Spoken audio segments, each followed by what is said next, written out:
moderatornya, yaitu Ibu Rifa. Ya, dalam hal ini memberikan kesempatan kepada saya untuk memaparkan materi terkait dengan 7 aset utama yang dapat membantu mengenali sumber daya yang menjadi aset sekolah. Oke, sebelum kita mulai ya, kita ice breaking dulu untuk menyemangati, karena saya lihat ini wajah-wajahnya sudah mulai lelah ya. Oke, kalau saya katakan tepruk satu, kalau saya bilang tepruk dua, tepruk ya. Begitu juga dengan tepruk ketiga. Tapi kalau tidak ada tepruknya, tidak usah tepruk ya. Oke, bisa dipahami? Bisa. Oke ya, tepruk satu, tepruk satu, tepruk dua, satu. Oke, ternyata belum konsentrasi ya. Kita untuk lebih nanti pada saat pemaparan materinya bisa mudah dipahami dengan baik, kita harus hadir sepenuhnya di ruangan ini ya. Oke? Ya, tepruk satu, tepruk tiga, dua. Oke, tepuk tangan buat kita semua ya. Oke, kita mulai saja ya, terkait pemaparan materi pada hari ini ya. Pada 7 potensi aset yang ada di sekolah ya, ini sangat mempengaruhi ketika memang kita mau memajukan sekolah ya. Karena selama ini yang ada di dalam diri kita ya sebagai siswa, terkadang kita berpikir selalu kepada kekurangan ya.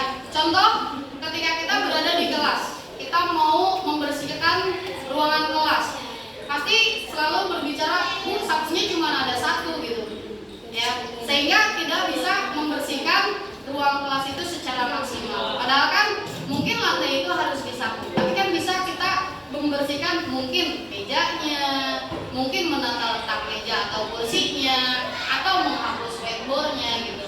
Jadi ruang kelas bersih itu bukan hanya seputar kepada lantainya saja yang harus disapu ya. Jadi kita selalu terfokus atau berpusat kekurangan, dan itu terkadang bisa menjadi kendala ya. Bukan seperti itu ya. Ya, bahkan ketika kita mau mengadakan kegiatan pun jadi terhambat, tidak bisa dilaksanakan secara maksimal. Oke, bisa dipahami? Nah, maka dari itu saya akan memaparkan tentang 7 potensi aset yang bisa kita manfaatkan, kita kelola ya, apalagi siswa. Karena apa? Siswa di dalamnya itu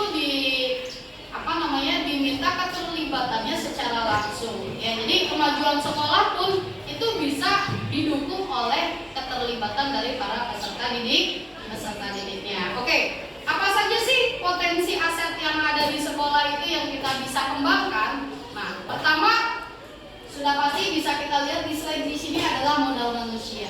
Ya, arti modal manusia di sini bahwasannya ya bisa ditunjukkan atau bisa kita lihat dari sumber daya manusia yang berkualitas. Ya, nah diantaranya apa ya tadi yang saya sampaikan bahwa saya peserta didiknya. Jadi kita harus berpikir hal-hal yang positif. Apa yang kita bisa gali, apa yang bisa kita kembangkan sebagai peserta didik ya untuk kemajuan sekolah. Mungkin di diri kamu ada yang sudah bisa dengan kegiatan pengembangan diri melalui ekskulnya ya, itu bisa digali. Kalau bisa berbaris-baris ya ikuti, bisa masuk paskibra, bisa masuk pramuka yang lainnya. Mungkin saya mah Bu pinternya di musik, bermain gitar, akustik ya, atau mungkin menyanyi. Nah, itu bisa dikembangkan yang bisa menjadi sumber daya manusia yang berkualitas. Itu perlu apa? Perlu digali untuk ya terutama tujuan kita, yaitu mengembangkan kemajuan sekolah ya. Kemudian lagi, nah di sini pemetaan modal atau aset individunya merupakan kegiatan menginventaris pengetahuan. Nah, dari situ kita bisa pahami bahwa ketika kita sudah tahu apa yang ada dalam diri kita, dan itu bisa menjadi aset yang luar biasa ya. Dari serangkaian 7 potensi aset ya, yang sudah tadi saya paparkan, bahwasannya ada di antaranya ya, pasti harus kita ingat, harus kita bisa kelola, harus kita bisa manfaatkan, mulai dari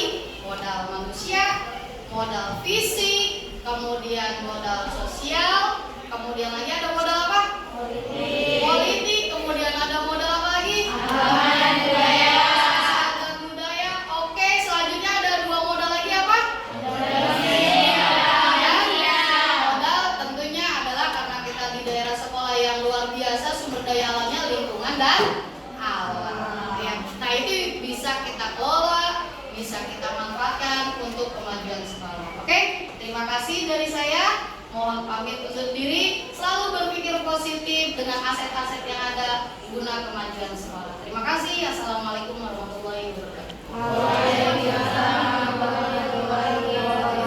Terima kasih atas pemaparan yang sudah diberikan oleh Ibu Herianti. Terus terima kasih juga kepada teman-teman yang saling berkomunikasi, berinteraksi ya. Bu, saya Bu, nanya dan sebagainya. Nah, sekarang kita masuk ke bagian refleksi. Di mana adakah yang mau merefleksikan tentang 7 modal aset yang dimiliki di lingkungan sekolah ini? Ayo, silakan. Siapa yang mau? Oh, Rere. Silakan Rere maju ke depan.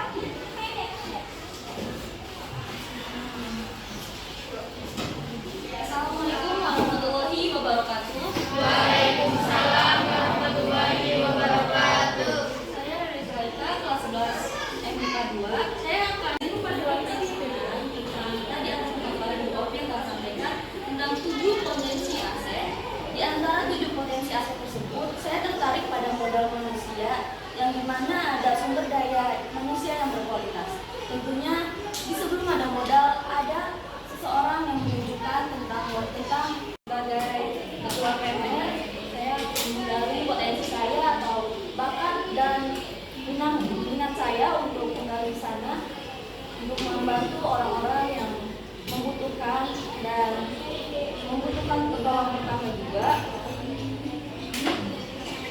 Atas pemaparan Bu Opi, saya sangat berterima kasih karena saya sangat termotivasi dan dalam usaha yang akan dibangun untuk SMA Muara Gembong, saya akan selalu berpikir positif untuk memajukan sekolah SMA Muara Gembong.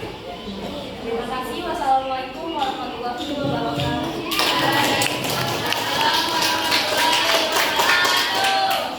Ya, apakah ada satu lagi? Satu lagi? Akbar. Oke, sekarang lagi Akbar. Assalamualaikum warahmatullahi wabarakatuh. Waalaikumsalam warahmatullahi wabarakatuh. Kenalkan, nama saya Akbar Ramadan dari kelas 11 IPS 4. Tertarik dengan modal lingkungan alam karena saya bisa langsung belajar ke lapangan